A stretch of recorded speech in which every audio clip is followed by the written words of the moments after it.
Assalamualaikum warahmatullahi wabarakatuh and salam sejahtera. I'm Norwani Ahmat. I will present a topic on occupational risk due to exposure to occupational health hazard based on the case study given in the assignment.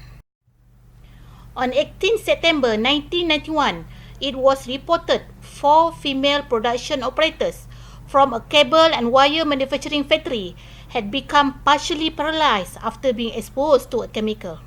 For 4 months, 7 operators had been using a mixture of organic solvent to clean spiral computer cables. The chemical used by the workers for cleaning cable was a mixture of solvent consisting of N-hexane, methyl ethyl ketone, and methyl butyl ketone, MBK. For your information, this operator mixed all 3 chemicals, and these 3 chemicals give a toxic effect, and at the end, all employees have a peripheral neutropathy syndrome due to prolonged inhalation. What is peripheral neutropathy? Neutropathy. Okay. Peripheral neutropathy is a general term for any disorder affecting the peripheral nerve. The job of this nerve is to deliver signal about physical sensation back to our brain. Okay, based on the photo given, peripheral nerve will go from our spinal cord to our arms, hand, legs, and also feet.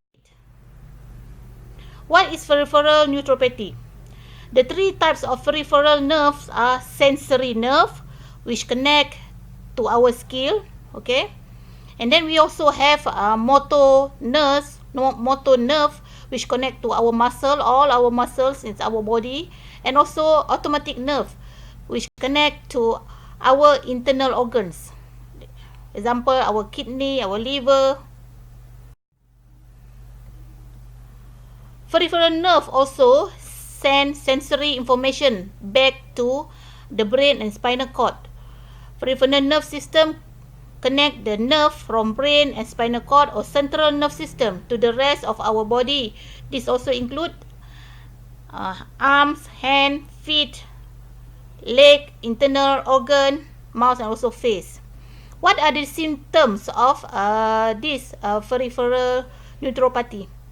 First, our skin and hair, nails will be changed, and then our motor nerve will damage.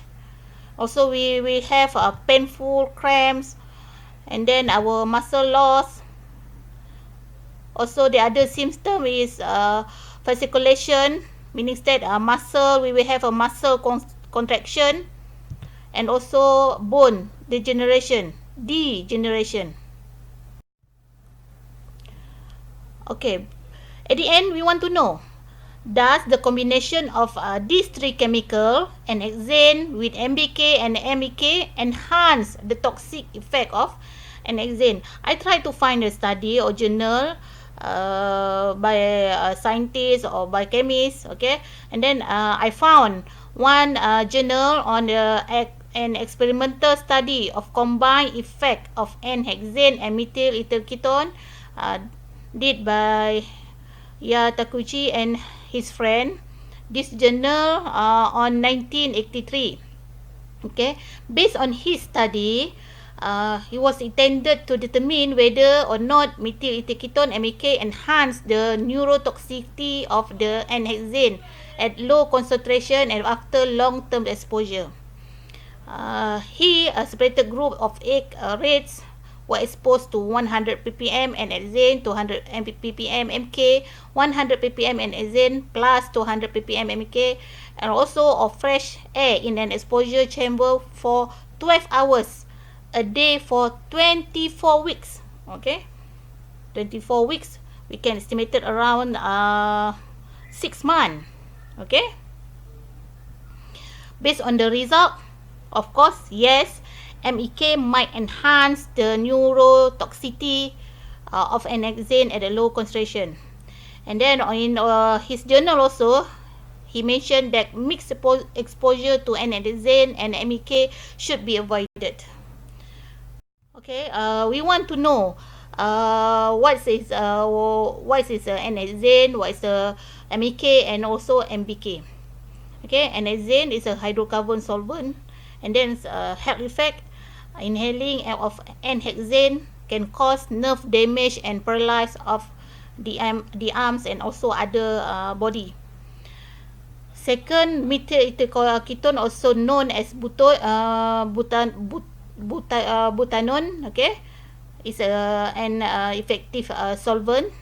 It can cause irritant to eyes and nose of a human. Third one is methyl-butyl ketone, MBK, okay, also known as ketone, general solvent, and also used in pains, especially.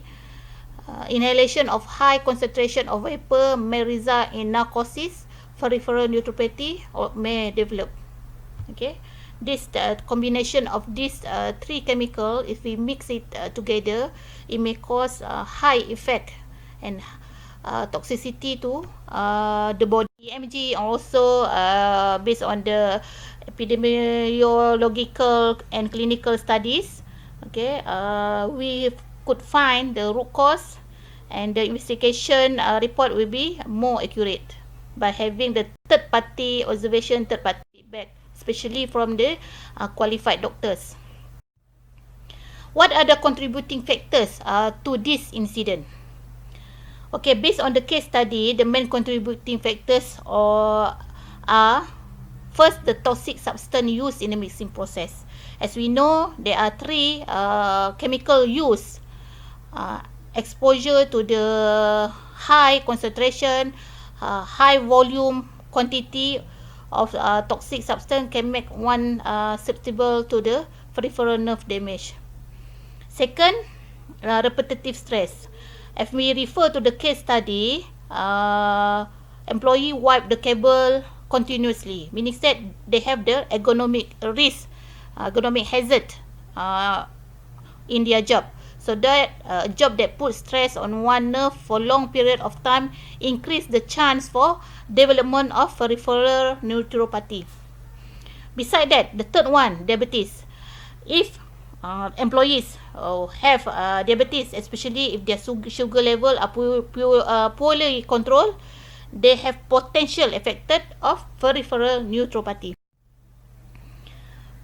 The fourth one, current health problem, means that if the employees have medical condition including certain types of kidney disease and liver disease, or they have a family history or genetic disease that produce peripheral neuropathic pain symptom and condition, they also can put this employee at risk of developing peripheral nerve damage. The others is vitamin deficiency, lack of B vitamin in the body, especially B1 and B112, make peripheral neuropathy more likely.